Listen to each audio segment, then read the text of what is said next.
So smile. Okay, awesome. Hey guys, welcome to another episode of Mental Health and Music with SadHeauxTG. I'm your host, SadHeauxTG, and today we have Darcell. Hi.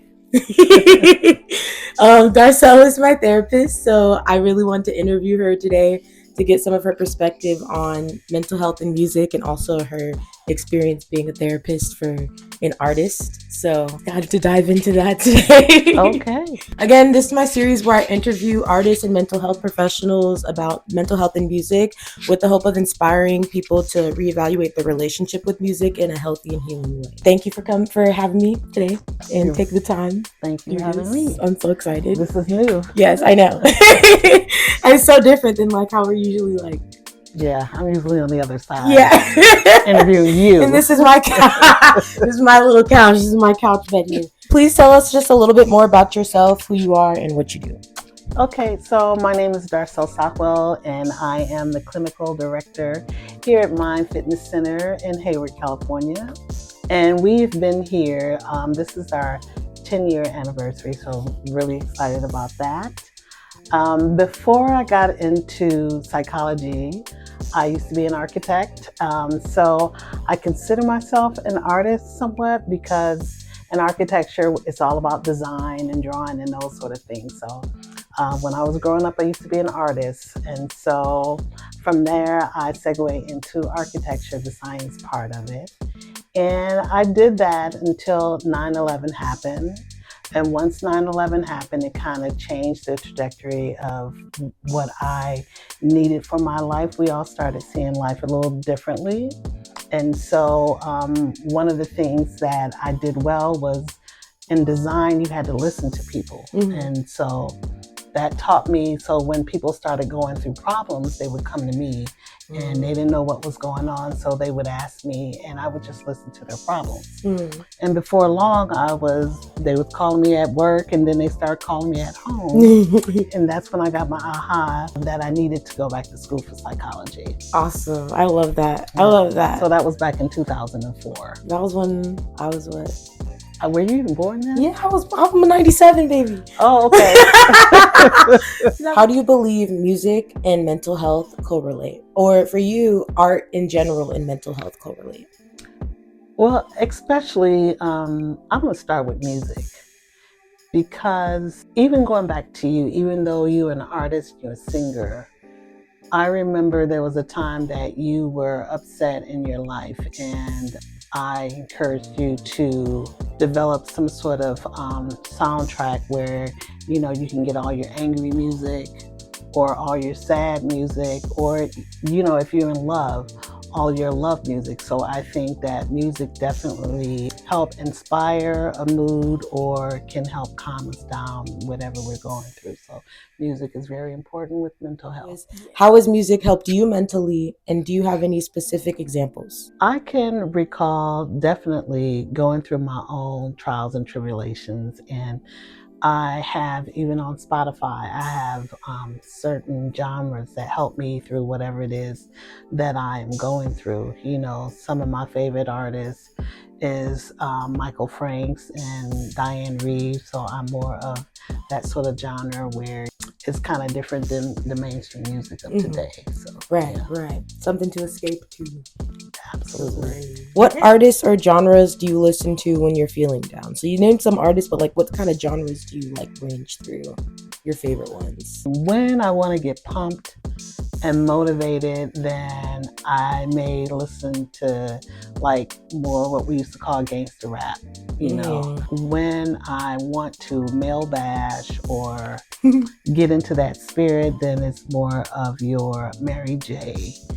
and Ella May, that sort of that sort of style. When I'm just feeling good, I like more of your voice, the pretty voices. Oh, thank you. And so when I'm feeling good like that, then so it'll be that sort of music. When I want to deal with a male perspective, then it might be some of the boy bands and things like that. So awesome. It's so interesting interviewing you Usually I know, right? you're me. Like, I don't believe I'm just divulging all of this information about myself.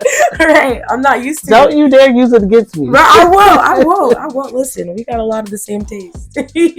How has it been being my therapist? I've had such a wonderful time being your therapist. I love the way, when you're excited about your growth, you don't mind shouting it. And this is what mental health is all about. It's like therapy for the brain. When we sit down and we talk and you can walk away and say, "Woosah, I feel so great." And the way you celebrate your growth and your therapy is very refreshing. So, especially with us of color, because for a long time it was stigma, like a negative stigma to it, like people of color didn't go to therapy. Well, first of all, we didn't go to therapy because it wasn't affordable, right? But knowing that it's not for crazy people. Mental health is for you taking care of your brain, your vital organ that we use every day. So I love the fact that you celebrate going to therapy and you encourage your friends and your family to also do therapy. So I love it. I always tell everybody you changed my life. Like, I wouldn't be where I'm at right now if it wasn't for you. Which is why I'm like, sweet. I'm sitting here cheesing like a kid right here. Like, all my other interviews, I'm not. But this time I'm just like, Darcell, I'm so excited. Everybody knows, oh yeah, my therapist, that's my bestie. I love her, yes. What have you noticed about how music affects my mental health? You go through spurts. I remember when we first met, you just like wasn't singing for a while, and I don't even know if you even divulged that you were a singer in the beginning.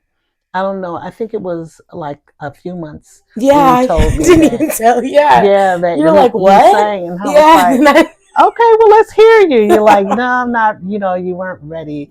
I don't think I heard you sing until you got done with the first album, right? My EP.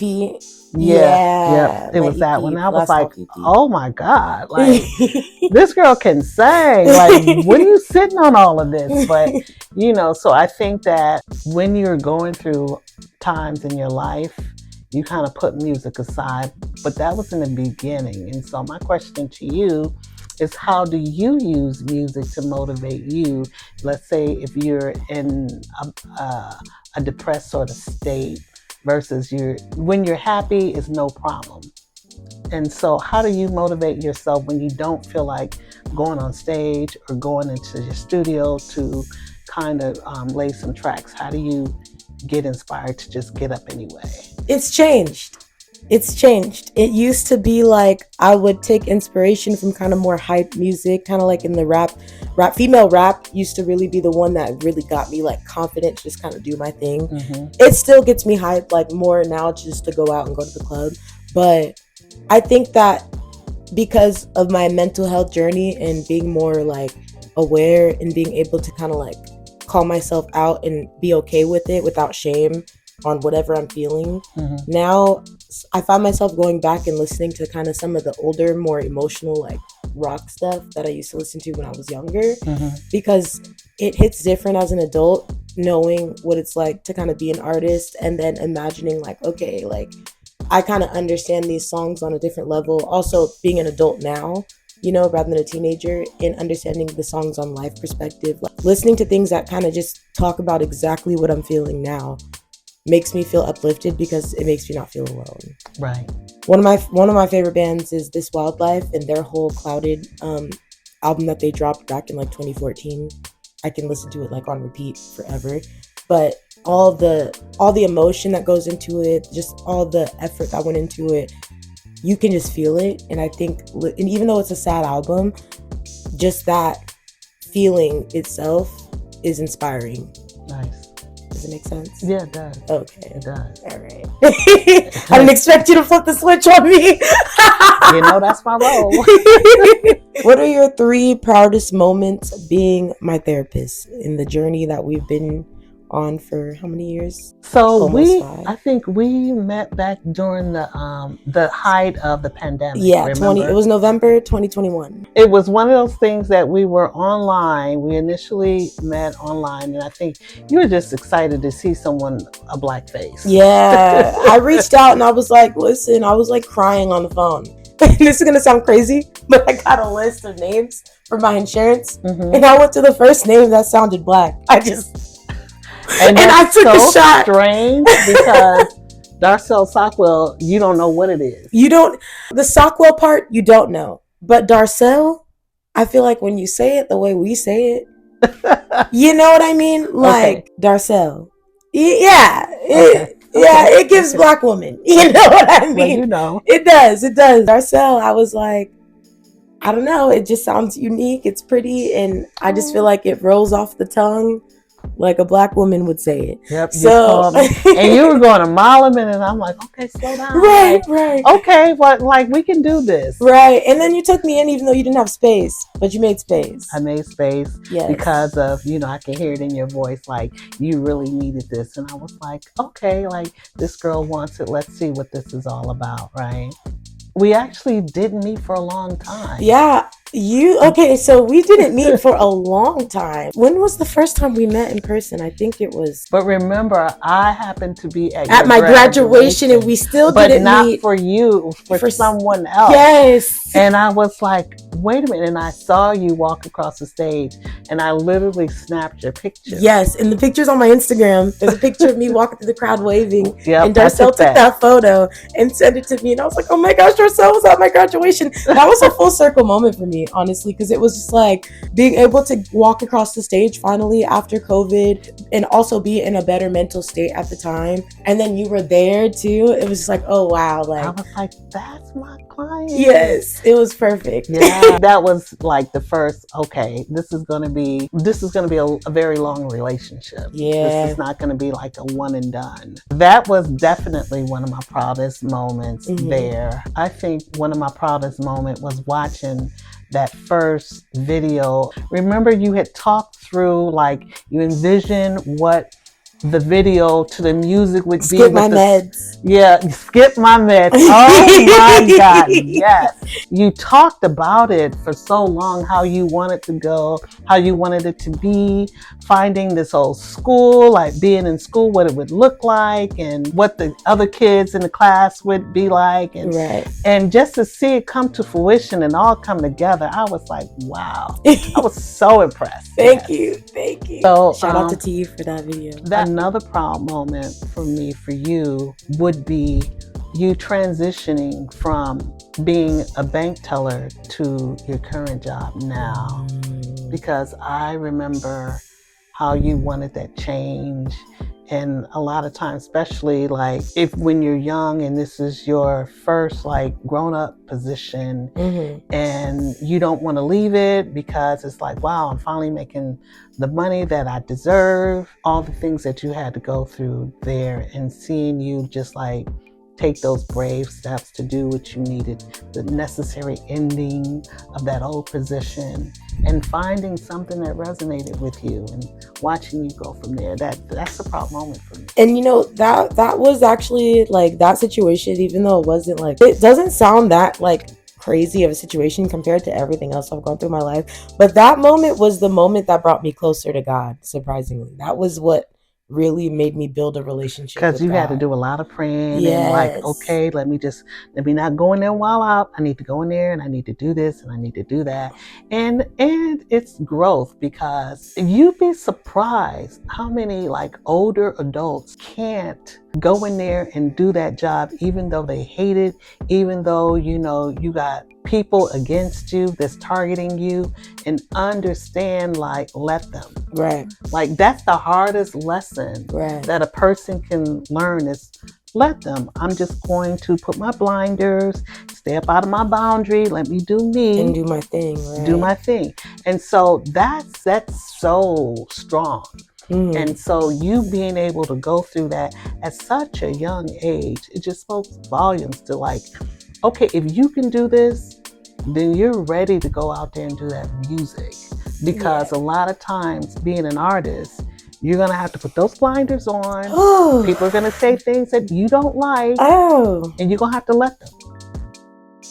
Yeah, that's what I'd be doing. I had to learn that too, even in the artist world though, because it was like, I don't know. Because it all transition over. They bleed together. But the artist world is so much, a little bit more like, at work, like it's at work. Everybody clocks out. But like the artist world is like, you don't know if people have their work face on or if they're just being genuine. And that's what kind of really gets you. Is like, I thought you were being genuine. It was just your work face. And now your fake is fake as fuck. Part of the deal is you got a heart of gold. I do. And you have to reserve that pot of gold, that heart, for people who deserve it and understand, like, deal with the music industry the exact same way you have to deal with work, understanding like this is work at the end, you know. Everybody's in it to make money. You like, I hate to say this, but you be like, my best friend, my bestie. I do. I love everybody. And you can't love everybody. I can't, but I want to so bad. It's hard for me. Hard for me. But you're growing and you're learning, like, okay. And I see you're able to get over things a lot faster, where it used to like bring you, like crumble you, like, wow, I thought this person was this way. I see that they're that way. You're able to get over and recover a lot faster. Yeah, because like now it's like, I feel like my self-worth has grown so much that it's just like, oh, you did that to me? You're a worthless piece of shit. Yeah, I agree. I feel like I used to hold on to things, but I also think that's also because of my medication. My anxiety medication helped a lot. Yes, definitely. That changed so much. Because you're able to calm yourself down and kind of listen. And then when you play it back, you know, you're like, hey. I mean, I'm able to pause in the moment. I'm able to pause in the moment now, and I wasn't able to do that before, you know?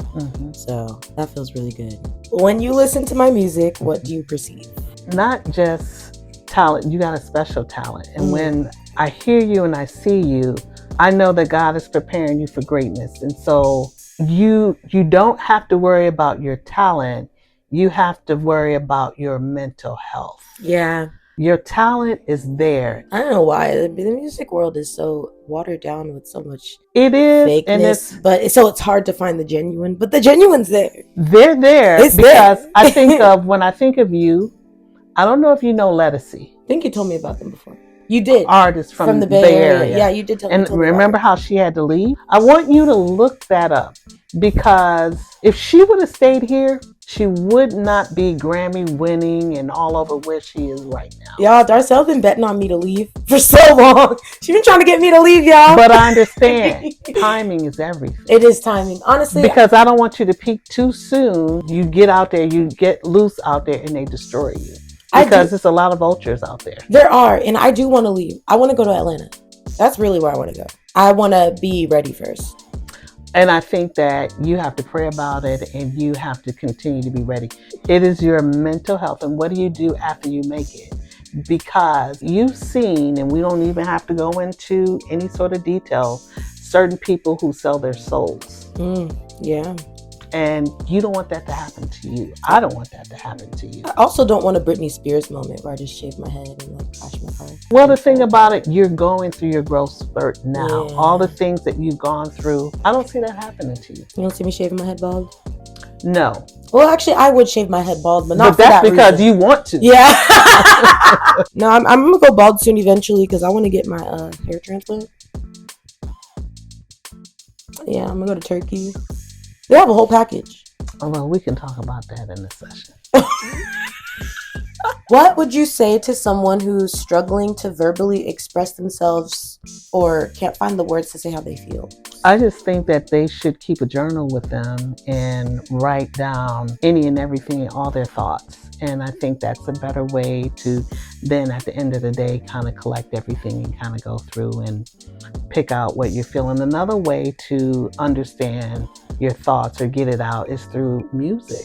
What you could do is go to Spotify or Apple Music and you can just type in like, I hate you, like, and there'll be a whole list of songs that's called I Hate You, right? Right. And then you can go through and pick out what you can feel you can tolerate as far as the pitch or the melody, and kind of listen to the words. And if it resonates with you, then write it down. I'm going to try that actually. Just looking up phrases onto Spotify. Spotify. You can just go in there like however you're feeling. And now you have the lyrics that you can just look at the lyrics and pick out the words that you like. Exactly. Right. So that would be a way that I would tell someone who couldn't formulate the words that they were feeling.